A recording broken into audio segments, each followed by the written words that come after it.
Okay, so we have all of our tracks recorded. We have a full set of editing tools to mess with. You'll have different tools depending on what tracks you're working on. Let's actually look at the basics first. Okay, now you'll note that we've looked at some of these edits before when we were recording into our piano roll, but since this is the dedicated portion of the course talking about editing, let's just go by way of review, having a look at this and seeing some extra tips and tricks as we go. As you can see, this is a drum pattern. And so you can see that inside this piano roll, we're not looking at CDE, we're looking at these various dedicated drum sounds so that we can paint them out. And if we wanted to edit them, we could do the first way of selection, which would be just Command or Control A, and that would select everything. If you don't want to select everything, just you can double click just up here and then just go back. And then we could actually use the command, hold that down, and then we can drag over a number of notes that we want to edit. If we wanted to select any non-contiguous, what we could do is hold down Command and Shift, and then click on any particular notes that we like. If we wanted to just select all of, say our snare drums here, we could hold down Command and then click on that, and then we have all of these snare drums brought up. We could do the same thing with our hi-hat. Now, remember, there are a number of other different specialized ways to select. You could select random notes, more at random. You could select odd if you want to select every second a particular hi-hat in this example. Now, once you've made a selection, let's imagine I want to hit Command and click on snare drums. You could hold down Shift and up and down, you can transpose those notes. So instead of it sounding like this, it could sound like this. And obviously, if this is a musical part, you could grab all of your, say, thirds, and then you could flatten that to give you, put you in a minor key, if you like. And then if you hold down Shift and then drag, you're going to be duplicating those notes. Let me just undo that. And then if you hold down Alt and drag, you will be adjusting the velocities. You can see all of those snare drums. If I'm just mousing up and down, you can adjust the velocities of all of those that have been selected there. Now, if speaking of Alt, if you hold down Alt, you can drag these to the left and the right, and you might be thinking, well, I can just drag them anyway. But if you if you don't hold any modifiers down, that's going to be snapping to the grid. So if you just want to scooch things along, just hold down Alt and move it just to the left and right. Actually, speaking of modifiers, if you hold down Shift and then mouse up and down, you can do the same thing without actually having dragging, just by using the mouse and moving that up and down. So that's everything in terms of editing individual notes within a pattern.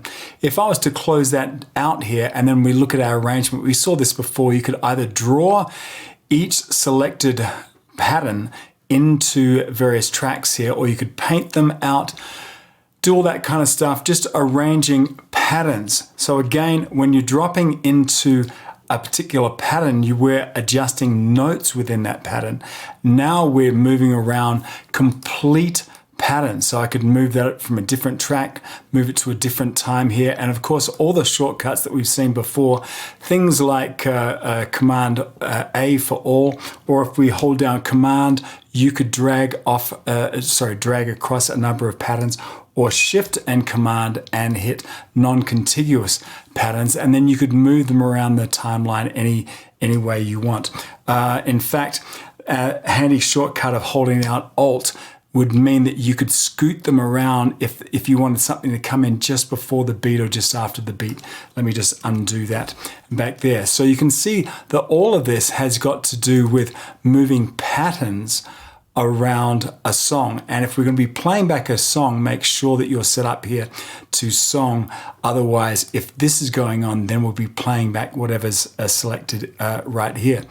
So in this case, we have 3 different patterns that make up that are making up this arrangement. If I wanted to change anything in one of these patterns, you might have the bright idea of, let me just double click on this pattern here and make a change. Let's imagine, let me just command click this and shift and down, and we're going to make that the side stick. And you might be thinking, because I clicked on this one here, that will just change that instance. It won't. If we go back to FPC, you can see the side stick has been changed there. I'll hit undo a few times until it goes back there.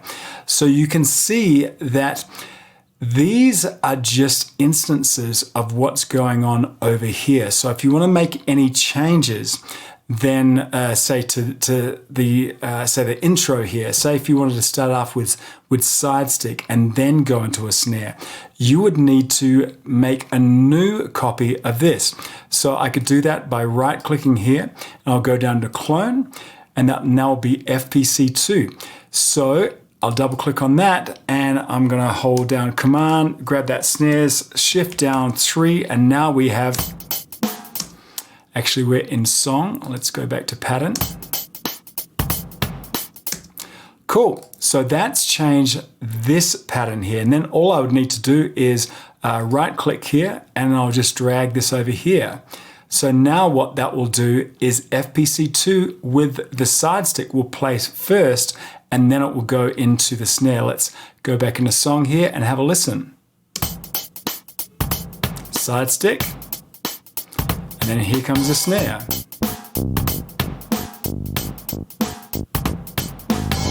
And of course, you have all of these tools up here. You could paint out these various patterns across into the arrangement.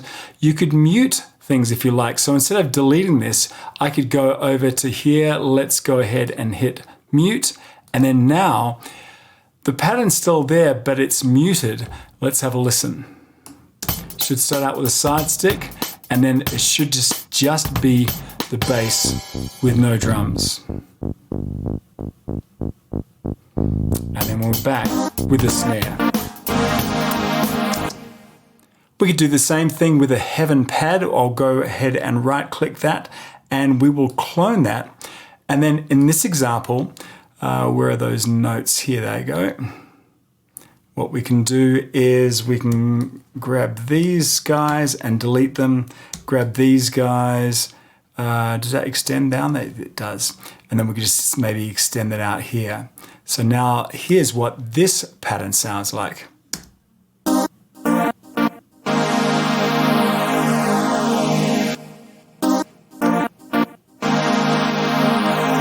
So now that'll just be a variation of this particular one. Let's go ahead and do the select tool here, and then say drop it in here. So you can see now there's a da da da da da da da da da. So you can see that if you want to make any changes over here, you really need to go back to all of your patterns here, and then make you can either make a new pattern up underneath here with the plus here. You could rename them if you like. But if it's based on an existing pattern, just go ahead and right click on that and clone, and then allow that to give just a little bit of a change to your arrangement. Some of the other editing tools here are our razor or a slice tool, and that way you can slice some of these patterns right in half any way you want. Let me just go ahead and undo that. And a handy one here is the speaker icon here, so we can actually listen to exactly what's going on in each particular pattern.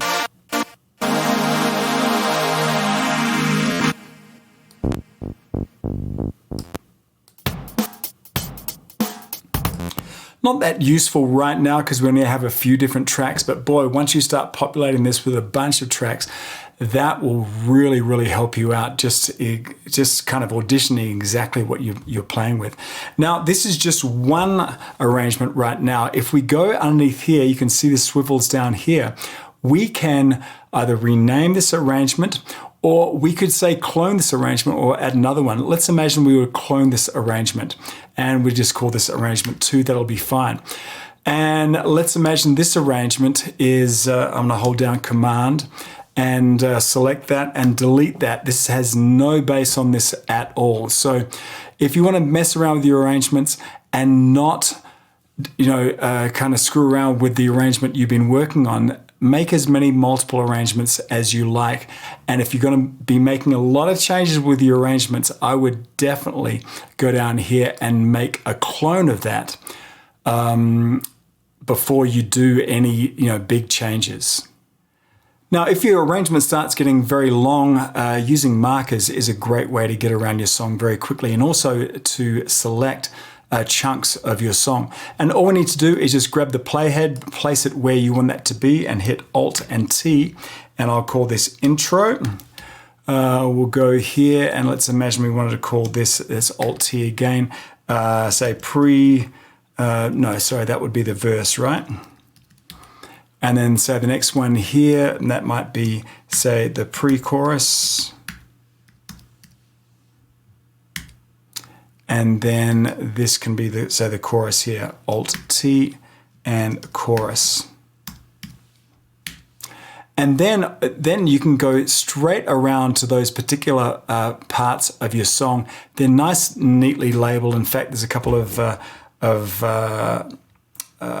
keyboard shortcuts. Alt. This all happens on the number pad.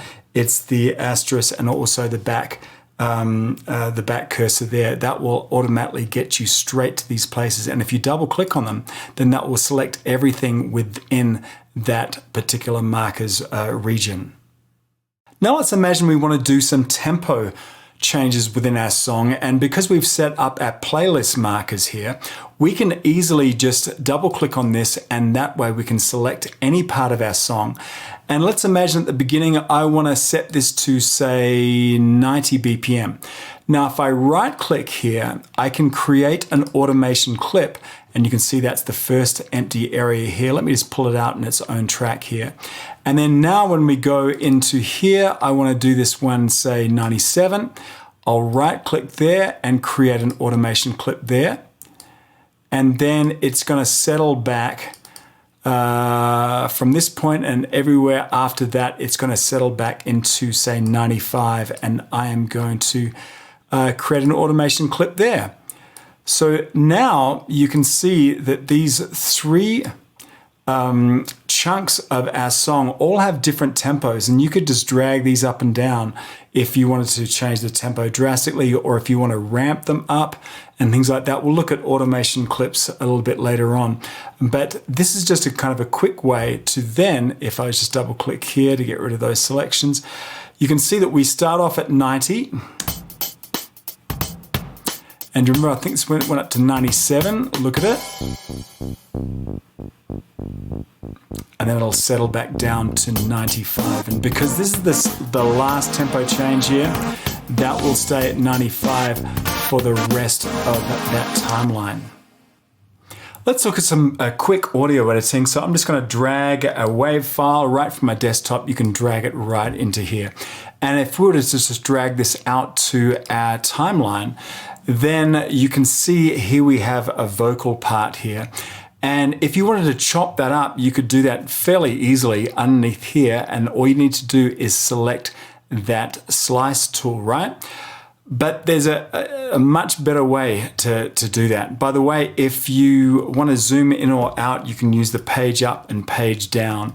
But if you've gone a little bit too far in, if you hold down Shift and the number, that will bring it all back into focus right here.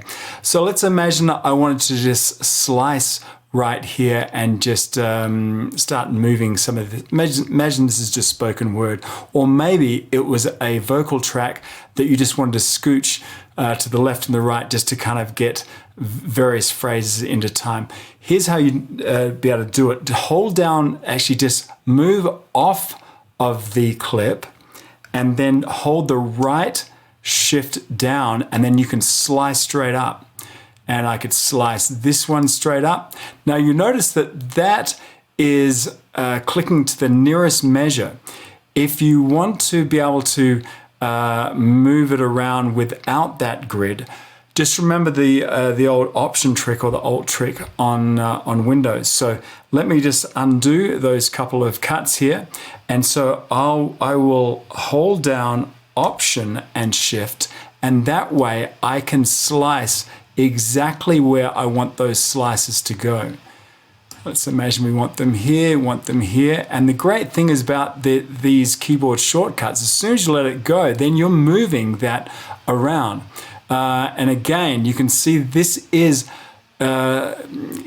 going along with this snap right here. Now, in case of a vocal, when you are recording with a click or in time with drums and things like that, I would leave that on because it's so much easier just to move various things move things along the timeline. In this example, if you were flying vocals, if you know that this vocal doesn't need to start here, but maybe 8, 1, 2, 3, 4, 5, 6, 7, 8 measures later, you'll know that'll be perfect in time. But definitely use the right Shift, hold that down, and then you can just slice anywhere you like. If you don't want that, that snap on there, then hold down Option and Shift, and then you can slice anywhere you like. And then as soon as you let it go, move your samples around. Fast way to do some editing. Now, if you want to get a little bit more detail in audio editing, in fact, let me just bring over another male vocal here. I'll just drag that over here. By the way, if you don't see any of these samples you bring up, you might be over here in pattern mode. In this case, we're looking at our male vocal here. And if I double click on that, if we right click here and go into Edit in Audio Editor, that will bring up this Edison. Now, the interesting thing about Edison, there's a lot of tools in here, but let's just look at a few of them here. You can obviously cut up inside here as well. But let's imagine you want to do a few things in terms of audio manipulation. And here's one thing that I would think of with this. This is a very low level vocal. So what you might do is Command A, that will select everything, and then Command N, that will normalize. And what that does is it takes the very loudest part of this sample and puts it right up to 0 dB full scale and multiplies everything out there so that everything can just be completely maximized. It's just a very, very quick way to get the most out of your samples. And by the way, it makes it a lot easier to edit them as well. Okay, I've brought up our male vocal again, and we're going to bring that up into Edison. The way we do that is we can double click on that and then go and right click on here and go into Edit in Audio Editor. An easier way to do all of that is just to right click and edit sample. And so now we're within Edison.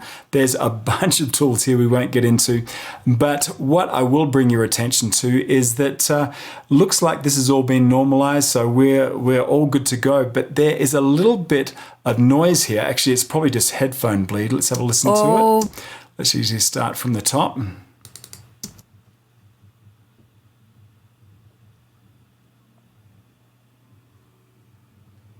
Yeah, you can hear a little bit of acoustic guitar coming from the headphone there.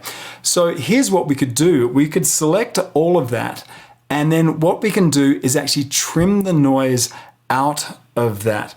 But a better way to go is if I was just to double click over here and select the level of that noise. So now that we've just selected that, now we can go underneath this wrench icon here and we can acquire noise threshold. And then now that that's set up, now Edison knows how loud that or how quiet that part will be, and anything around that threshold can be pulled out. So I'll go ahead and hit Command A or Control A, and we'll go underneath the wrench here, and we'll go ahead and select Gate Noise, and boom, that's dropped everything out. So that everything in between those phrases will be very, basically cancelled out. It wouldn't be something I'd go into the nitty gritty of with every single track, but if you've got a little bit of noise, then Edison is really your friend.